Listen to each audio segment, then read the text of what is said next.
I want to talk briefly about, well, what do we put into this report? This comes back to this idea, and not enough people do it. Get really clear on who that avatar is. It makes all the difference, and it sounds kind of hokey, and it sounds like there's a little bit of extra work and counterintuitive, but I'm telling you now, start there, and your marketing will be so much sharper.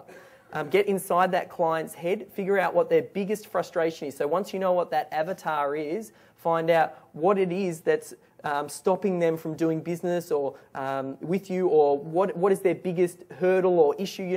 For video, I'm frustrated that I've got this project manager breathing down my neck. I have to deliver this video by 5 o'clock on Friday, otherwise my boss is going to crack it at me. So if that's your target market on your website, then what you'd do is you'd say, you have a video front and center. Are you tired of having, your project manager breathing down your neck? He's got this deadline and you just want to get the video done. Don't you want someone who can handle it all for you? Well, I've got a free report. You can sign up below this video that'll take you through, 7 things that you need to look for when selecting a video company that you want to work with.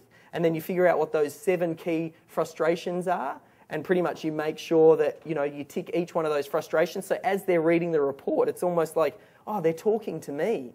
And you build up that rapport of them, you talking to them, positions you as the expert, and then at the end of the report, that's when you introduce your business. So the report is always about the client. It's always about helping them overcome something and fulfilling some issue that they have, and then it's almost like you're selling yourself by default as a byproduct of putting out good content. So it's not about you, it's about them.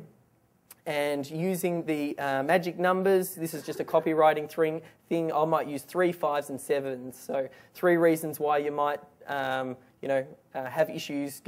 3 things you must know about lower back pain, or 7 things. They're just numbers I like to use. That's from a copywriting point of view. I think they tested it and found that it was more effective.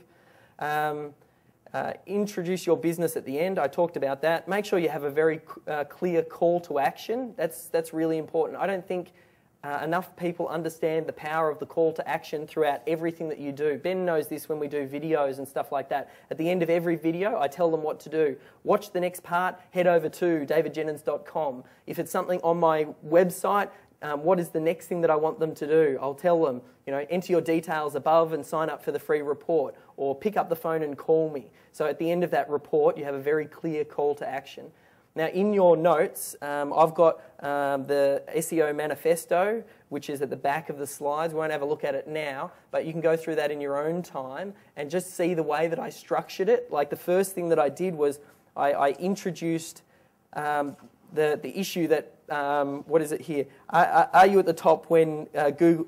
Are you at the top of Google when your clients are looking for you? So as a person who's interested in SEO, that's important for me. That's why I came to this business. I want to be at the top of Google. So I'm talking right to them. And then I sort of move through the process of here's how excellent SEO is done. Then at the end of the report, I say, here's 7 things, or 7 or 5 things that you must know about a SEO company before you do business with them. And obviously I tick all of the boxes. And then at the end, I say, you want us to handle your SEO, you want to leave it to the experts, then, pick up the phone, call us, and get a free quote. So it's a really good example. If you can create something like that, it may depend on your business as to how you pitch it. Like, some businesses are going to be different from other businesses.